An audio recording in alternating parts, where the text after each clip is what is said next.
Pernahkah Anda lelah menghadapi anak-anak Anda yang tantrum, atau anak SD yang sudah mulai suka membantah, atau anak remaja yang sudah mulai menutup diri, menjadi pendiam, dan lebih suka bicara dengan temannya ketimbang Anda? Kalau pernah, Anda tidak sendiri. Banyak orang tua merasa mereka sedang berjalan dalam terowongan yang gelap. Mereka tahu sedang bergerak, namun mereka tidak tahu tujuan dan arahnya kemana. Itulah yang kita sebut sebagai parenting tunnel. Teori perkembangan Erikson menyatakan bahwa setiap anak tidak sama di setiap usia. Setiap anak akan melewati fase psikososial yang berbeda-beda.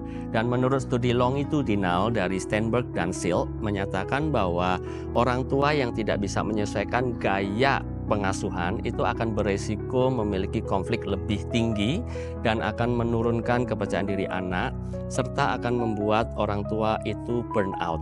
Bayangkan jika kita itu menyetir mobil di jalanan kota, lalu masuk tol, kemudian naik jalan ke pegunungan, tapi kita masih memakai gigi yang satu. Tentunya mobil akan ngos-ngosan dan kitanya sendiri yang akan frustasi. Pengasuhan bukan soal kekuasaan, tapi itu berbicara mengenai transisi peran. Peran seorang pemimpin menjadi seorang pelatih dan pada akhirnya akan menjadi seorang teman. Saya akan mengajak Anda untuk menyusuri 4 fase dalam parenting tunnel ini. Fase yang pertama, fase usia 0 sampai 5 tahun. Fase ini disebut sebagai parental authority. Di fase ini, anak membutuhkan batasan yang tegas namun konsisten. Berikan pilihan-pilihan sederhana, bukan kebebasan penuh. Tegas tapi penuh kasih. Fase yang kedua, fase usia 6 sampai 12 tahun. Fase ini disebut sebagai fase hard training. Di fase ini, ajarkan nilai-nilai dan konsekuensi alami.